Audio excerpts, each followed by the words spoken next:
To reiterate, the purpose of the project I'll be doing today is to read a story. I have selected an original work, me and Molly work on together, Griffins in the Mist, Part A, Anton Death. The valley is full of life because it is an empty place in the earth. Everywhere, the sound of water flowing. Downstream, larger fish play between the swell of rocks cascading against intermittent hardened rocks. In a glade of trees above the roaring torrent, wet leaves droop from the sun-glistening moisture. Insects frowning upon the soaked peat moss scrabble slowly from their drenched little burrows, detached and pragmatic. The valley's forested flow could be seen from several leagues away. A gnarled oak clawing hypnotically for a small patch of sunlight closes its outstretched fist, shaking ever so slightly. Boom! A golden beast appears magically underneath, materializing in a rush. Surrounding grasses sway as though a forceful wind had struck at them. Shockwaves buffer out like a ripple of water in a pond when a stone is dropped. The form staggers forward on all fours and peers about questioningly.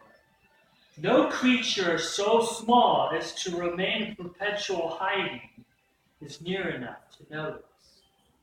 He moves quickly now, for he must know where he is.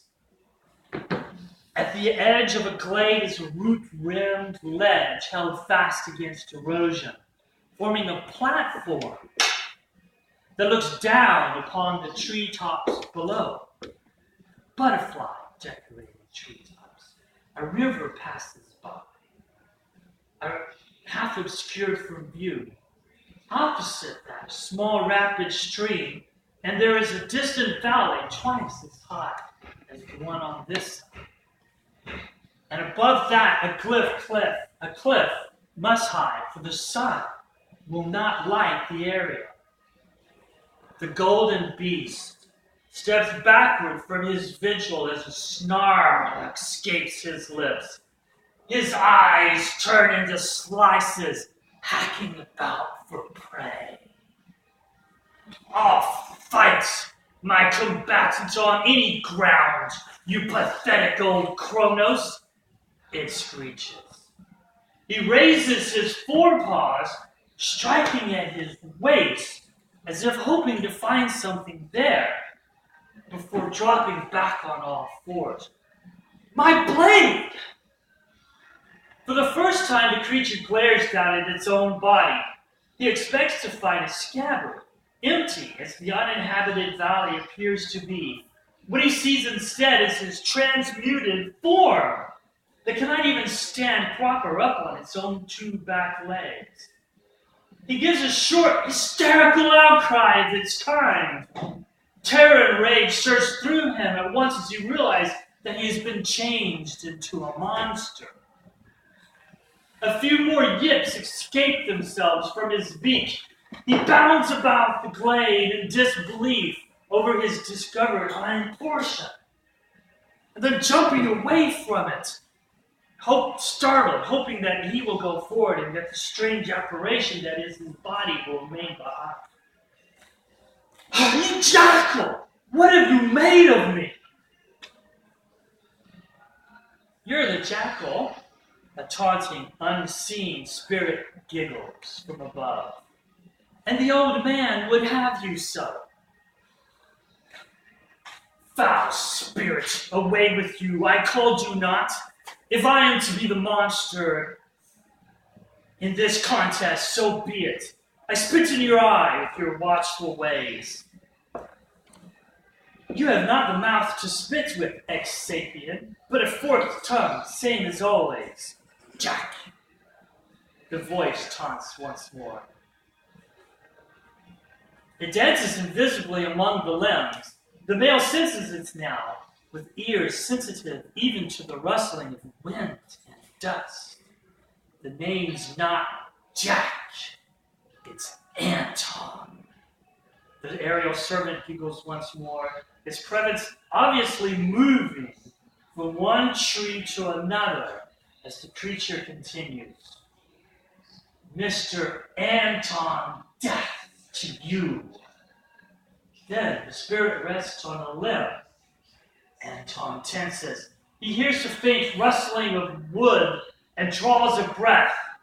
He lunges forward, his new powerful legs bounding him a full 6 cubits above his shoulders, far higher to the canopy than his intended destination. Claws outstretched and grappling, struggling for balance. He is suddenly distracted by a woman's laughter, barely audible above the smashing of branches. Since when does a griffin chase acorns? The back of Anton's paw touches upon the ghostly apparition. He twists his spine desperately to the touch, forgetting all about balance and style in a mid-air grasp. He has but one chance, and he misses. And then the hated spirit flees to safety. His lunge expended, Anton begins to fall now. A few more branches shatter at the impact of his passing, and he manages to seize one. Infuriated by the loss of his prey, he holds tighter to the branch with anger. Whatever in the world, the female exclaims. She flaps noisily to a lofty bough several meters distant, and then it dawns on Anton slowly that she had called him a griffin.